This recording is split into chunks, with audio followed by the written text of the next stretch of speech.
Hello 10th class. तो जो आपका तीसरा चैप्टर है वो कंप्लीट हो चुका है, जिसके कुछ क्वेश्चन आंसर आपने करने हैं। तो पहला क्वेश्चन है आपका, ऐसी धातु का उदाहरण दीजिए जो कमरे के ताप पर द्रव होती है। पहला पॉइंट तो आपको पता है कि कमरे के ताप पर जो द्रव होती है वो मरकरी धातु है। इसका सेकंड पार्ट है कि ऐसी कौन सी धातु है जिसको चाकू से आसानी से काटा जा सकता है। तो ये आपको बताया था कि सोडियम, पोटेशियम, लिथियम ऐसी धातुएं हैं जो इतनी मुलायम होती हैं कि उनको चाकू से आसानी से काटा जा सकता है। तीसरा पार्ट है, ऐसी कौन सी धातु है जो ऊष्मा की सबसे अच्छी चालक होती है। तो पिछले जब टॉपिक पढ़ाया था तो वहाँ पर आपको बताया था कि सिल्वर और कॉपर जो हैं वो ऊष्मा की सबसे अच्छी चालक धातुएं हैं। ठीक। चौथा पार्ट है ऊष्मा की कुचालक धातु। तो लेड और मरकरी जो होती हैं वो ऊष्मा की कुचालक होती हैं। तो पहला क्वेश्चन हो गया। नंबर सेकंड क्वेश्चन है, आघात वर्धनीय तथा तन्य का अर्थ बताइए। तो ये आपको पता है कि आघात वर्धनीय क्या होती हैं। आघात वर्धनीय होती हैं कि जब धातुओं को हम किसी हथौड़े से पीटते हैं तो उसकी चादरें बनाई जा सकती हैं। इस गुण को आघात वर्धनीयता कहते हैं।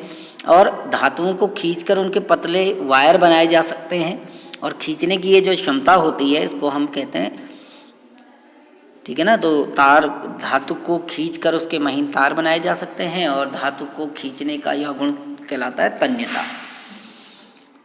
नेक्स्ट क्वेश्चन है आपका, सोडियम को मिट्टी के तेल में डुबाकर क्यों रखा जाता है।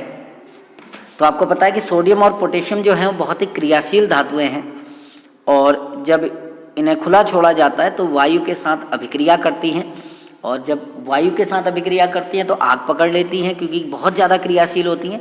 इसलिए इनको मिट्टी के तेल में डुबा के रखा जाता है, क्योंकि वायु में नमी होती है, इनको नमी के संपर्क में नहीं आने दिया जाता है। अभी अब मिट्टी के तेल में क्योंकि जीवाश्म ईंधन है तो धीरे धीरे मिट्टी के तेल की मात्रा घट रही है, तो अब मिट्टी के तेल में नहीं, इसको मोम में रखा जाता है, वैक्स के अंदर। ठीक।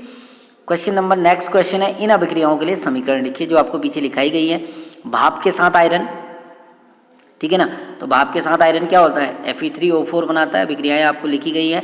जल के साथ कैल्शियम तथा पोटेशियम, जब कैल्शियम की क्रिया जल के साथ कराते हैं तो कैल्शियम हाइड्रोक्साइड बनता है, और ऐसे ही जब पोटेशियम की क्रिया जल के से कराते हैं तो पोटेशियम हाइड्रोक्साइड बनता है, ठीक है ना।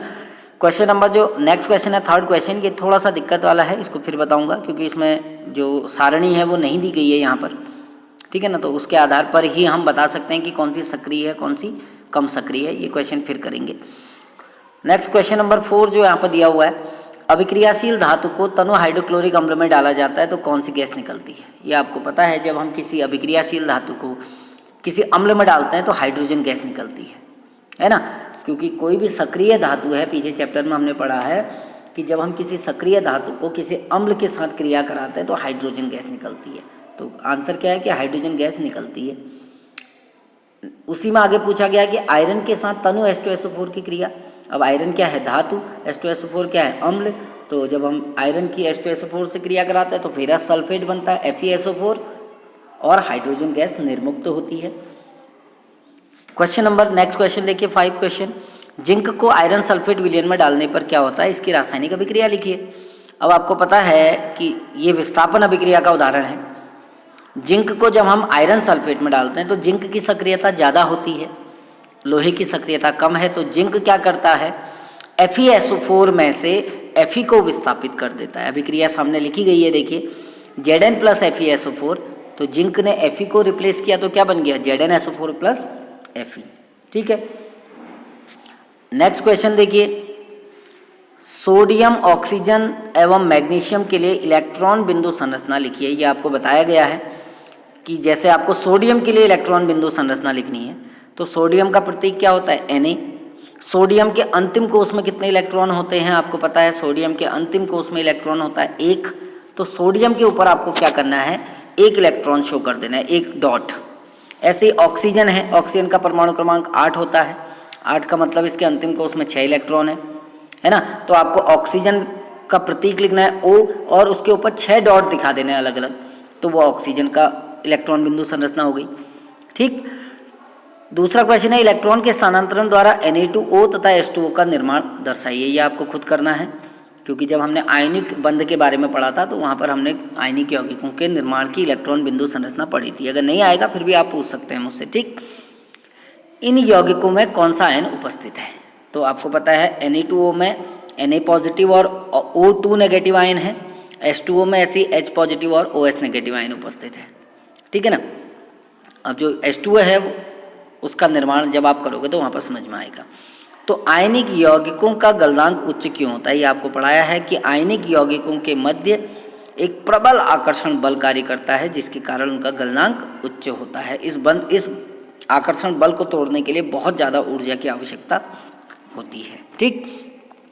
नेक्स्ट क्वेश्चन है, निम्न पदों की परिभाषा दीजिए। खनिज, अयस्क और गैंग।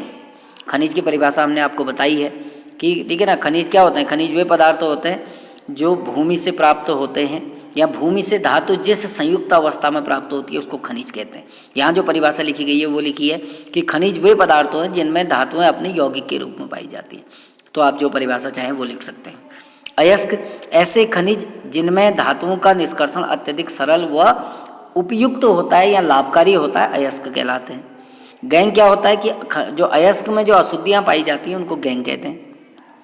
नेक्स्ट क्वेश्चन है, दो धातुओं के नाम बताइए जो प्रकृति में मुक्त अवस्था में पाई जाती हैं। आपको बताया था कि सोना और प्लेटिनम ऐसी धातुएं हैं जो प्रकृति में मुक्त अवस्था में पाई जाती हैं, ठीक। जिंक, मैग्नीशियम एवं कॉपर के धात्विक ऑक्साइड को निम्न धातुओं के साथ गर्म किया गया, किस स्थिति में विस्थापन अभिक्रिया घटित होगी? ये भी अधूरा क्वेश्चन है, इसको फिर बताया जाएगा। नेक्स्ट क्वेश्चन है, कौन सी धातु आसानी से संक्षारित नहीं होती है? आपको पता है कि सोना, प्लेटिनम व चांदी जो हैं वो आसानी से संक्षारित नहीं होती हैं क्योंकि इनकी सक्रियता बहुत कम होती है। मिश्र धातु क्या होते हैं? दो या दो से अधिक धातुओं का समांगी मिश्रण, कल ही आपको बताया गया है, ठीक है ना। निम्न में से कौन सा युगल विस्थापन अभिक्रिया प्रदर्शित करता है?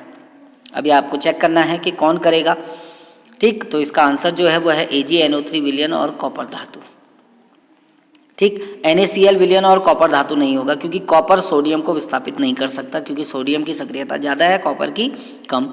ऐसे MgCl2 और एल्यूमिनियम मैग्नीशियम को विस्थापित नहीं कर सकता। FeSO4 और सिल्वर लोहे को विस्थापित नहीं कर सकता क्योंकि सिल्वर की सक्रियता कम है। लास्ट जो है AgNO3 और कॉपर सिल्वर को विस्थापित कर सकता है क्योंकि कॉपर की सक्रियता ज़्यादा है। सक्रियता श्रेणी आपको लिखाई गई है। लोहे के फ्राइंग पैन को जंग से बचाने के लिए निम्न में से कौन सी विधि उपयुक्त है? ग्रीस लगाकर, पेंट लगाकर, जिंक की परत चढ़ाकर, ऊपर के सभी, ठीक है ना।